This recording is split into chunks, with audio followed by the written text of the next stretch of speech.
Σβέντ παίρνει σκριν από τον Κρίστιτς, τον ακολουθεί ο Σπανούλης. Νέο σκριν, Σβέντ, η πάσα στον Κρίστιτς. Αυτός κλείνεται, αφήνει για τον Κυριλέκο, κλέβει ο Μάτζαρης. Πρίντεζης για τον Μάτζαρη και τώρα Σπανούλης. Η νέα ευκαιρία του Ολυμπιακού. Πρίντεζης χαμηλά, πρέπει να σκοράρει. Ναι! 60-58 στα 65 δευτερόλεπτα. Απειλεί την CSKA ο Ολυμπιακός από το μείον 19. Αυτή κι αν ήταν ανατροπή. Και τώρα μένει το κερασάκι στην τούρτα εάν παίξει, αν βγάλει αυτή την άμυνα. Τεόντοσιτς για 2. Τεόντοσιτς άστοχος rebound, μακρινό του Πρίντεζη. Ο Μάτζαρης κρατάει την μπάλα. Πρέπει να κάνει επίθεση πιο γρήγορα ο Ολυμπιακός. Για να του μείνει χρόνος για άλλη μία. Πρίντεζης με τον Βοροντσέβιτς. Πρίντεζης χαμηλά. Πρίντεζης κλείνεται και χάνει την μπάλα μέσα από τα χέρια του. Ο Ολυμπιακός δεν πρέπει να κάνει φάουλ. Πρέπει να παίξει καθαρή άμυνα. Πρέπει να έχει το μυαλό τώρα και την υπομονή. Ανεξάρτητα από το λάθος του Πρίντεζη. 60-58. Μια καθαρή άμυνα χρειάζεται για να έχει το τελευταίο σουτ. Τεόντοσιτς. Φάουλ από το Χάιντς. Όχι. Και στα 8 δευτερόλεπτα. 60-58 στην... Ο Ολυμπιακός έχει time out. Στη ρωσική ρουλέτα των ελευθέρων βολών. Δεν κοίταζα όταν έδειξε το replay. 19,6 δευτερόλεπτα. 60-58. Τεόντοσιτς. Μέσα η πρώτη βολή. 61-58.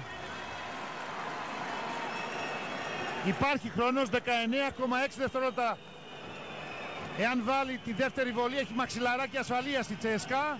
Ο Ολυμπιακός θα πάει για ένα πολύ γρήγορο σούτ μετά. Έξω η δεύτερη. Θέλει τρίποντο ο Ολυμπιακός. Ο Σπανούλης βλέπει το ρολόι, κατεβάζει την μπάλα. Για να δούμε αν θα του κάνουν αμέσως φάουλ. Ο Σπανούλης κοιτάζει το χρόνο. Πάει προς τα μέσα, βγάζει τον Παπα-Νικολάου. Φάουλ. Πριν πετάξει την μπάλα ο Παπα-Νικολάου από τον Τεόντοσιτς. 2 βολές στα 10 δευτερόλεπτα. Τίποτα δεν έχει τελειώσει. Ο Σπανούλης δεν είχε εικόνα του ταμπλό, δεν είχε εικόνα του καλαθιού.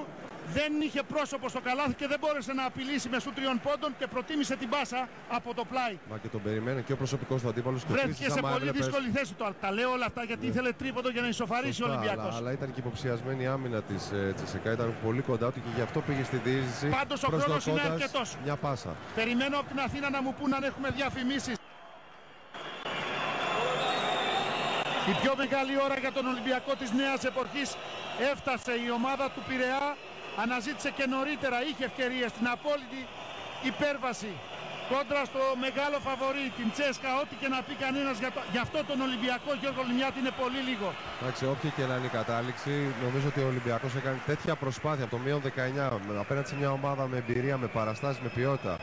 Και τα νέα παιδιά του Ολυμπιακού με την ενέργεια που βγάλαν ανέτρεψαν αυτή την κατάσταση και διεκδικούν αυτή τη στιγμή την νίκη.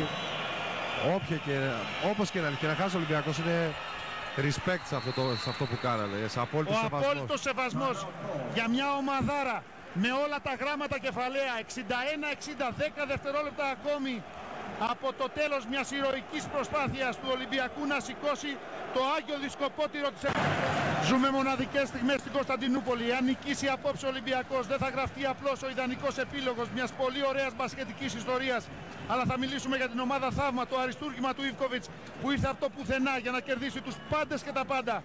Διότι μπορεί να λέμε ότι στο μπάσκετ 9 στις 10 φορές κερδίζει ο καλύτερος, όμως εκείνο που εξητάρει είναι η έκπληξη, το απρόβλεπτο, η υπέρβαση, η κατάθεση ψυχής, η νίκη του Δαβίδ εναντίον του Γκολιάθ. Και αυτό προσπαθεί να κάνει και απόψε ο Ολυμπιακός. Φάουλ του Σπανούλη στο Σισκάουσκας, 9,7. Δεν κύλησε το ρολόι. Ρωσική ρουλέτα ελευθέρων βολών. Ποντάρουμε τώρα στην αστοχία της CSKA. Ο Ολυμπιακός προσπαθεί.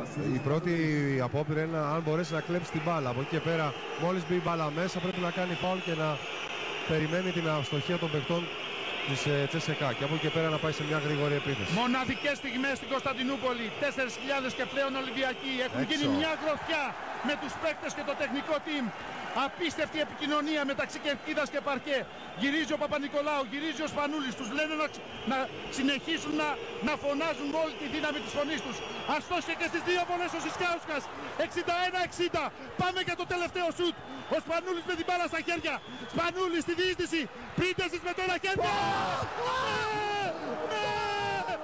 Ολυμπιακός 7 δέκατα πριν από το τέλος είναι πρωταθλητής Ευρώπης. Τολμάω να το πω, παρότι υπάρχει χρόνος. Ο Ολυμπιακός 7 δέκατα πριν από το τέλος αγγίζει το θαύμα, αγγίζει την τελειότητα και όντως η τέλος ο Ολυμπιακός είναι στο Everest του ευρωπαϊκού μπάσκετ. Απίστευτο φινάλε. Μόνο αυτή η ομάδα, μόνο ο Ολυμπιακός μπορούσε να το κάνει αυτό. Κοιτάξτε τι γίνεται. Ο Παναγιώτης Αγγελόπουλος και η οικογένεια Αγγελόπουλου είναι όλοι στο παρκέ. Ένα κουβάρι τα μέλη του τεχνικού επιτελείου του Ολυμπιακού. Οι παίκτες μαζί με τον κόσμο και τους διοικητικούς ηγέτες της ομάδας. Ο Πρίντεζης με υψωμένη γροθιά. Απίστευτες στιγμές, μοναδικές στιγμές που μόνο το μπάσκετ και ο αθλητισμός μπορούν να προσφέρουν. 61-62, το θαύμα των θαυμάτων. Ο Ολυμπιακός επιβεβαιώνει αυτό που φώνασαν και την Παρασκευή οι οπαδοί του και την κούπα θα τη σηκώσει εδώ μέσα στην Κωνσταντινούπολη απέναντι στο μεγάλο φαβορί, απέναντι στην Τσέσκα. Ολική επαναφορά, ολική ανατροπή, κατάθεση ψυχής, ξεπέρασαν τον εαυτό τους. Μια ομάδα που το πίστευε από την αρχή μέχρι το τέλος, κοντά σε όλους και σε όλα. Ήρθε από το πουθενά για να κερδίσει τους πάντες και τα πάντα. 61-62. Μοιάζει απίστευτο, μα είναι πέρα για πέρα αληθινό. Είναι πέρα για πέρα ελληνικό. Είναι πέρα για πέρα ολυμπιακό. Απίστευτα πράγματα συνέβησαν και απόψε. Η ομάδα των υπερβάσεων, η ομάδα των θαυμάτων, η ομάδα του Ιβκοβιτς, η ομάδα των Αγγελόπουλων το άξιζαν. Έχουν ξοδευτεί εκατοντάδες εκατομμυρίων ευρώ τα τελευταία χρόνια από αυτή την οικογένεια για να επιστρέψει ο Ολυμπιακός στην κορφή της Ευρώπης. Μετά τη Ρώμη του 97, στη Νέα Ρώμη ο Ολυμπιακός είναι και πάλι πρωταθλητής Ευρώπης. Μην ξεχνάμε, Νέα Ρώμη είχε ονομάσει ο Μέγας Κωνσταντίνος την Κωνσταντινούπολη το 330 πριν αυτή διαιωνιστεί ως Κωνσταντινούπολη και μετά την άλωση ως Ισταμπούλ. Απόψε όμως, έστω και για λίγες ώρες, είναι και πάλι ελληνική, είναι και πάλι ολυμπιακή.